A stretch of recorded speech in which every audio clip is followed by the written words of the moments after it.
Os sinais dos tempos, um sermão de John Wesley. E pela manhã, hoje haverá tempestade, porque o céu está de um vermelho sombrio. Hipócritas, sabeis discernir a face do céu e não conheceis os sinais dos tempos? Mateus 16:3. A passagem inteira discorre assim. E os fariseus e os saduceus, aproximando-se para o tentarem, pediram-lhe que lhes mostrasse algum sinal do céu. Mas ele, respondendo, disse-lhes: Quando é chegada a tarde, dizeis, haverá bom tempo, porque o céu está rubro. E pela manhã, hoje haverá tempestade, porque o céu está de um vermelho sombrio. Hipócritas, sabeis discernir a face do céu e não conheceis os sinais dos tempos? Mateus 16, do 1 ao 3. Os fariseus vieram também com os saduceus. Em geral, esses eram completamente opostos um ao outro. Mas não é uma coisa incomum para os filhos do mundo colocar à parte a oposição de um para com o outro, ao menos por um tempo, e uni-los cordialmente em oposição aos filhos de Deus. E tentaram, ou seja, fizeram uma prova, se ele realmente tinha sido enviado de Deus, e pediram a ele que mostrasse os sinais dos céus, o que eles acreditavam que nenhum falso profeta seria capaz de fazer. Não é improvável que eles tenham imaginado que isto iria convencê-los de que ele era realmente enviado de Deus. Mas ele, respondendo, disse-lhes: Quando é chegada a tarde, dizeis, haverá bom tempo, porque o céu está rubro, e pela manhã, hoje haverá tempestade, porque o céu está de um vermelho sombrio. Provavelmente existiram mais sinais do bom e mau tempo no clima deles do que no nosso. Ó vocês hipócritas, fazendo declarações de amor, enquanto vocês têm inimizade em seus corações. Vocês podem discernir a face do céu e julgar por meio disto, como o tempo será, mas vocês não podem discernir os sinais dos tempos. Quando Deus traz seu primogênito para o mundo? Vamos inquirir mais particularmente. Primeiro, quais foram os tempos sobre os quais nosso Senhor fala aqui? E quais foram os sinais por meio dos quais aqueles tempos deveriam ser distinguidos de outros? Nós podemos então inquirir. Em segundo lugar, quais são os tempos que nós temos razão para acreditar que estão agora à mão? E como é que aqueles que são chamados de cristãos não discernem os sinais desses tempos? Vamos inquirir, em primeiro lugar, que tempos eram aqueles dos quais nosso Senhor está falando? É fácil responder. Os tempos do Messias, os tempos ordenados antes da fundação do mundo, em que Deus se agradou de dar seu único filho, primogênito, para tomar nossa natureza sobre ele e ser encontrado de tal maneira como um homem, para viver uma vida de tristeza e dor e, finalmente, ser obediente à morte, mesmo à morte na cruz, para que todo aquele que nele crer não pereça, mas tenha a vida eterna. Este foi o importante tempo dos sinais, os quais os fariseus e saduceus não puderam discernir. Perspicazes como eles eram em si mesmos, ainda assim havia um véu tão espesso sobre os corações desses homens que eles não puderam discernir os sinais de sua chegada, embora predita há tanto tempo.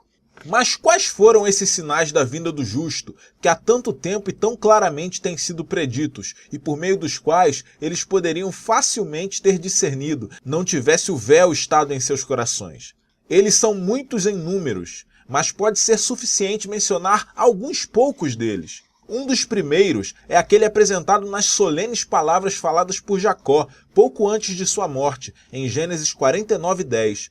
O cetro não se arredará de Judá, nem o legislador dentre seus pés, até que venha Siló, e a ele se congregarão os povos.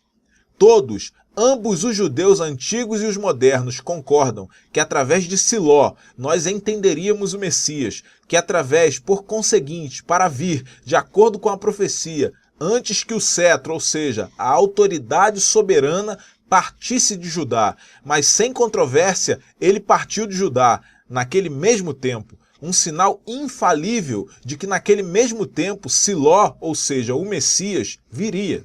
Um segundo eminente sinal daqueles tempos, os tempos da vinda do Messias, nos é dado no 3º capítulo da profecia de Malaquias. Eis que eu vos envio o meu mensageiro, que preparará o caminho diante de mim, e de repente virá ao seu templo o Senhor, a quem vós buscais, e o mensageiro da aliança, a quem vós desejais. Eis que ele vem, diz o Senhor dos Exércitos. Malaquias 3:1.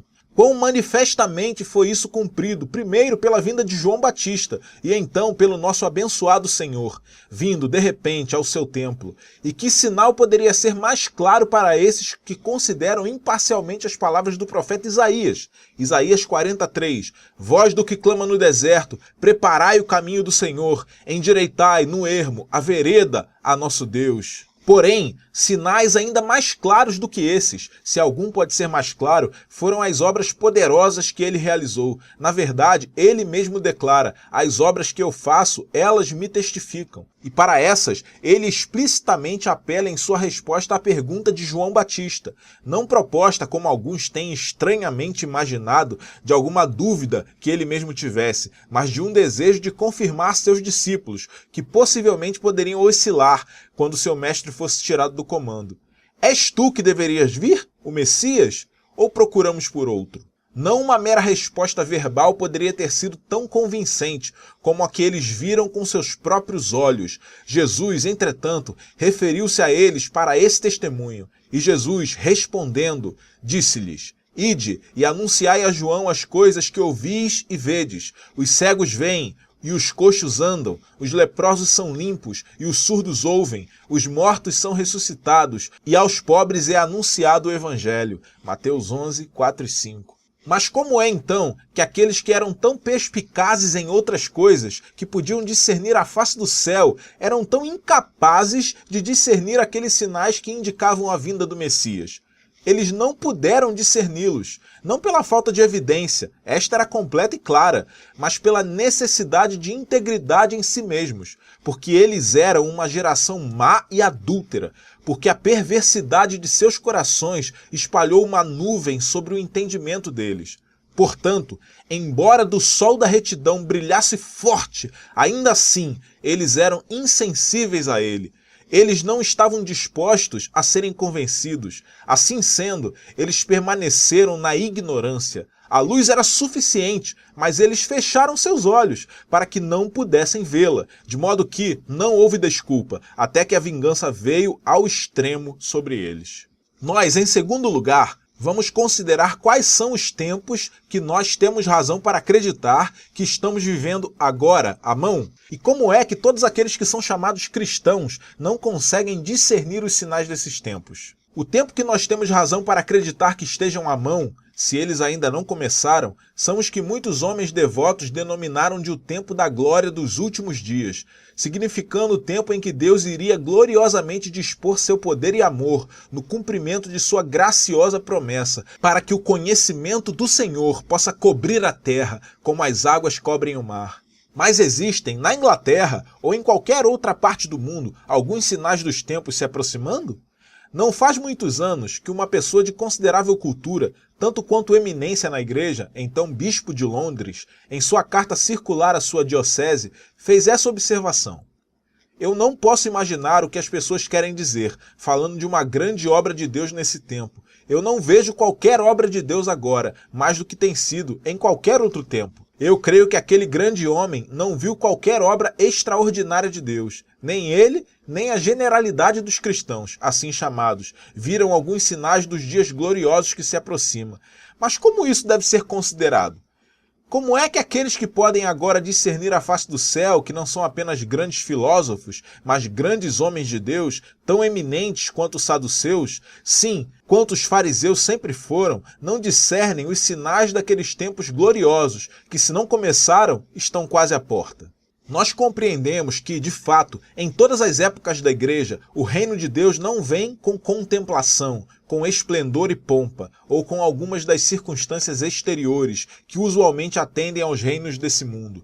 Nós compreendemos que esse reino de Deus está dentro de nós e que, consequentemente, quando ele começa, tanto em um indivíduo quanto em uma nação, ele é como a semente do grão de mostarda, que primeiro é a menor das sementes, mas não obstante, gradualmente aumenta até que se torna uma árvore grande. Ou, para usar de uma outra comparação de Nosso Senhor em Mateus 13:33, o reino dos céus é semelhante ao fermento, que uma mulher toma e introduz em 3 medidas de farinha, até que tudo esteja levedado. Mas não pode ser perguntado, existem alguns sinais agora de que o dia do poder de Deus esteja se aproximando? Eu apelo a toda pessoa lúcida e sem preconceito. Se nós não podemos, nesse momento, discernir todos esses sinais, entendendo as palavras em um sentido espiritual, aos quais o nosso Senhor se referiu aos discípulos de João, os cegos recebem o sinal deles. Aqueles que eram cegos de nascença, incapazes de verem seus próprios estados deploráveis e muito mais de verem a Deus e o remédio que Ele preparou para eles no Filho do seu amor, agora veem a si mesmos, sim, e veem a luz da glória de Deus na face de Jesus Cristo. Os olhos do entendimento deles, estando agora abertos, eles veem todas as coisas claramente. Os surdos ouvem. Aqueles que antes eram extremamente surdos para todos os chamados exteriores e interiores de Deus, agora ouvem, não apenas seus chamados providenciais, mas também os sussurros de sua graça. Os coxos andam, aqueles que nunca antes se ergueram da terra ou deram um passo em direção aos céus, agora caminham em todos os caminhos de Deus, sim, correndo a corrida que se coloca diante deles. Os impuros são limpos, aqueles que estavam mortalmente sujos pelo pecado, que eles trouxeram consigo para o mundo e que nenhuma façanha do homem pode curar, é agora limpo completamente. E certamente nunca, em qualquer época ou nação, desde os apóstolos, essas palavras foram tão eminentemente cumpridas. Os pobres têm o evangelho pregado a eles, como nesses dias. Nesses dias, a levedura do evangelho, a fé operada pelo amor, santidade interior ou exterior, ou, para usar o termo de Paulo, retidão, paz e alegria no Espírito Santo, tem se espalhado tanto em várias partes da Europa, particularmente na Inglaterra, Escócia, Irlanda, nas ilhas, no norte e sul, da Geórgia à Nova Inglaterra e Terra Nova, que os pecadores têm se convertido verdadeiramente para Deus, completamente mudados no seu coração e na vida, não através de dezenas ou centenas, mas através de milhares, sim, miríades. O fato não pode ser negado. Nós podemos indicar as pessoas com seus nomes e lugares de moradia, e ainda assim, os homens sábios do mundo, os homens de eminência, os homens de aprendizado e renome, não podem imaginar o que nós queremos dizer por falarmos de alguma obra extraordinária de Deus. Eles não podem discernir os sinais desses tempos. Eles não podem ver sinal algum. Afinal, de Deus se tem levantado para manter sua própria causa e estabelecer seu reino sobre a terra. Mas como isso pode ser levado em conta? Como é que eles não podem discernir os sinais desses tempos? Nós podemos considerar a vontade de discernimento deles sobre o mesmo princípio que nós consideramos aqueles dos fariseus e saduceus. Ou seja, que eles são igualmente o que aqueles eram, uma geração adúltera e pecadora. Se os olhos deles fossem puros, todo o corpo deles seria cheio de luz, mas supondo-se que os olhos deles sejam maus, todo o seu corpo deverá ser cheio de escuridão. Todo temperamento mau escurece a alma, toda paixão má anuvia o entendimento. Como então podemos esperar que os que estão cheios de toda paixão desordenada e escravos de todo temperamento pecaminoso sejam capazes de discernir os sinais dos tempos? Mas este é realmente o caso. Eles estão cheios de orgulho, eles pensam em si mesmos, muito mais além do que deveriam pensar. Eles são vãos, eles buscam a honra um do outro e não a honra que vem de Deus apenas. Eles afagam o ódio e a malícia em seus corações. Eles dão lugar à ira, à inveja e à vingança. Eles pagam o mal com o mal e ódio com ódio. Eles não têm escrúpulos em pleitear olho por olho, dente por dente, em vez de sobrepujarem o mal com o bem. Eles saboreiam não as coisas que são de Deus, mas as coisas que são de homens. Eles estabelecem suas afeições não nas coisas acima, mas nas coisas que estão na terra. Eles amam a criatura mais do que o Criador. Eles são amantes do prazer mais do que amantes de Deus. Como então eles deveriam discernir os sinais dos tempos? O Deus desse mundo, a quem eles servem, tem cegado seus corações e coberto suas mentes com o véu espesso da escuridão. Ai de mim! O que essas almas de carne e sangue, como alguém fala, tem a ver com Deus ou com as coisas de Deus? João afirma essa mesma razão para os judeus não entenderem as coisas de Deus, ou seja, que em consequência de seus pecados precedentes e de terem terrivelmente rejeitado a luz, Deus os entregou a Satanás, que os cegou sem esperança. Repetidas vezes, quando eles poderiam ter visto, eles não puderam, eles fecharam seus olhos à luz. E agora eles não podem ver, já que Deus os entregou a uma mente sem discernimento. Portanto, eles não acreditaram, pelo que Isaías disse, ou seja, por causa da razão dada naquele dizer de Isaías.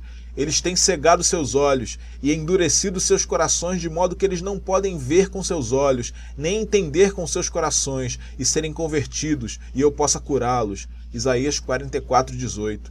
Nada sabem, nem entendem, porque tapou os olhos para que não vejam e os seus corações para que não entendam. O significado claro é que Deus não fez isto através de seu próprio poder imediato. Seria uma blasfêmia vulgar dizer que Deus, nesse sentido, endurece algum homem, mas seu espírito não mais se empenha com eles, e então Satanás os endurece efetivamente. E, como foi com eles nos tempos antigos, assim é com a presente geração. Milhares daqueles que carregam o nome de Cristo estão agora entregues a uma mente sem discernimento. O Deus do mundo tem cegado tanto seus olhos que a luz não pode brilhar sobre eles, de modo que eles não podem discernir os sinais dos tempos, não mais do que os fariseus e saduceus puderam no passado. Um exemplo maravilhoso dessa cegueira espiritual, dessa total inabilidade de discernir os sinais dos tempos mencionados nas Escrituras, nos é dado no mesmo trabalho célebre de um recente escritor eminente, que supõe que a Nova Jerusalém desceu dos céus quando Constantino o Grande chamou a si mesmo de cristão.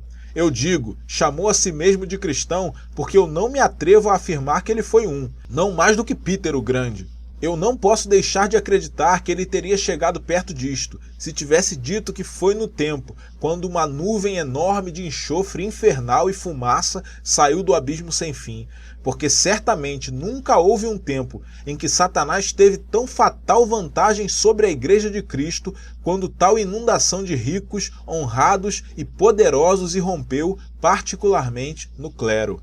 Pela mesma regra, quais sinais esse escritor teria esperado da conversa similar dos pagãos? Ele teria, sem dúvida, esperado um herói parecido com Charles da Suécia ou Frederico da Prússia para levar fogo, espada e cristianismo através de todas as nações imediatamente.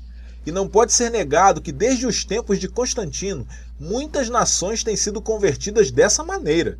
Mas pode ser dito, concernente a tais conversas como essas, que o reino dos céus não se aproxima com cautela? Certamente, todos podemos observar um guerreiro atravessando a terra no comando de 50 a 60 mil homens. Mas é este o caminho para se espalhar o cristianismo que o autor dele, o príncipe da paz, tem escolhido? Não. Não é dessa maneira que a semente de um grão de mostarda se transforma numa grande árvore. Não é assim que um pouco de fermento leveda toda a farinha. Antes, ele se espalha devagar, mais e mais, até que tudo esteja levedado. Nós podemos formar um julgamento do que irá acontecer daqui adiante, através do que já temos presenciado. E este é o caminho no qual a verdadeira religião cristã, a fé que é operada pelo amor, tem sido espalhada, particularmente através da Grã-Bretanha e suas dependências, por meio século. Da mesma maneira, ela continua a se espalhar, no momento presente, como facilmente pode parecer para todos aqueles cujos olhos estão cegos. Todos esses que experimentaram ou experimentam em seus corações o poder de Deus na salvação irão prontamente perceber como a mesma religião que eles desfrutam é ainda espalhada de coração para coração.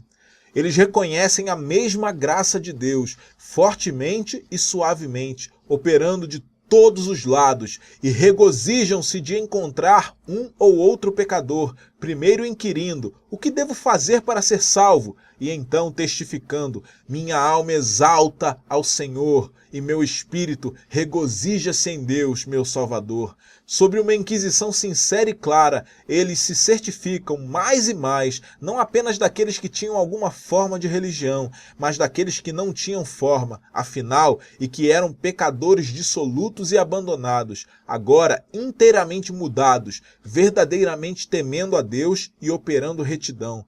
Eles observam mais e mais que até mesmo esses pobres homens proscritos estão mudados interiormente e exteriormente, amando a Deus e seu próximo, vivendo na prática da justiça, misericórdia e verdade uniforme. E quando tem tempo, fazendo bem a todos os homens, tranquilos e felizes em suas vidas e triunfantes na morte. Que desculpa, então, aquele que acredita que as Escrituras sejam a palavra de Deus tem para não discernir os sinais desses tempos, como preparatório para o chamado geral dos pagãos?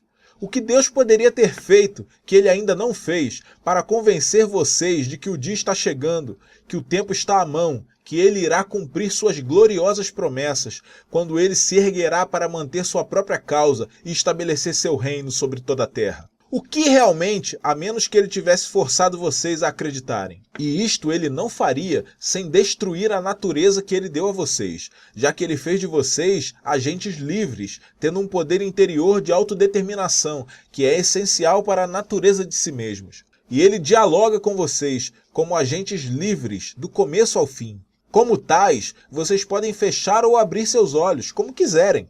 Vocês têm suficiente luz brilhando ao redor de vocês. Ainda assim, vocês não precisam vê-la, a menos que queiram.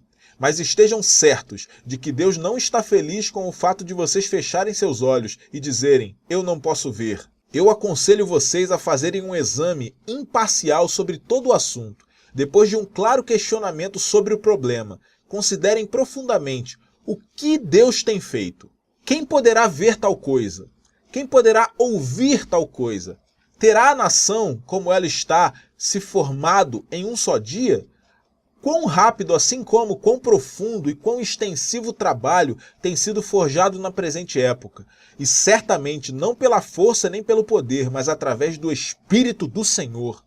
Porque quão extremamente inadequados foram os meios, quão insuficientes foram os instrumentos para operar tal efeito, pelo menos aqueles que agradaram a Deus fazer uso nos domínios britânicos da América. Porém, quão inauspiciosos instrumentos Deus tem se agradado de operar desde o início. Alguns poucos obstinados, disse o bispo de Londres, o que eles podem pretender fazer?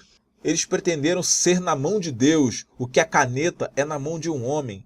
Eles pretenderam, e assim o fazem até hoje, fazer a obra de Deus para a qual eles foram enviados, fazer justo o que agrada a Deus. E se é do seu prazer derrubar as muralhas de Jericó, as fortalezas de Satanás, não através dos mecanismos da guerra, mas através do sopro de chifres de carneiros, quem deverá dizer junto a ele, o que tu fazes? Nesse meio tempo, abençoados sejam seus olhos, porque eles veem. Muitos profetas e homens retos têm desejado ver as coisas que vocês veem e não têm visto, e ouvir as coisas que vocês ouvem e não têm ouvido. Vocês veem e reconhecem o dia de sua visitação. Tal visitação como nunca vocês nem seus antepassados conheceram.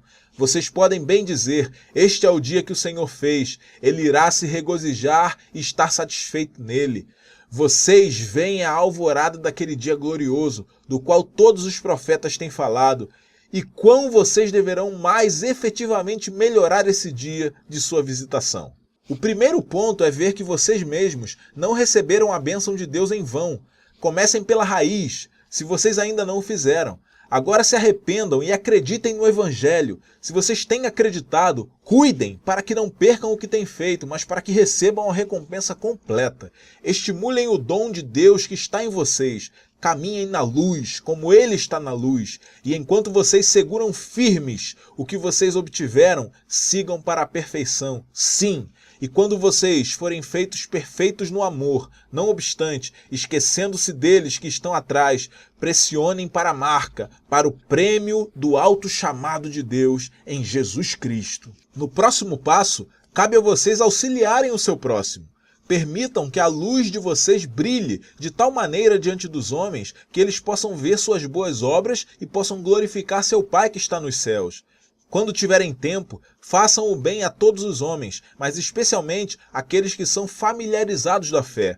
Proclamem as boas novas da salvação, prontas a serem reveladas, não apenas para aqueles de sua própria casa, não para os seus parentes apenas, amigos e conhecidos, mas para todos que Deus providencialmente entrega em suas mãos. Sim, aqueles que já sabem em quem eles têm crido, que são o sal da terra, trabalhem para temperarem com o conhecimento e amor de Deus todos com os quais têm algum intercurso.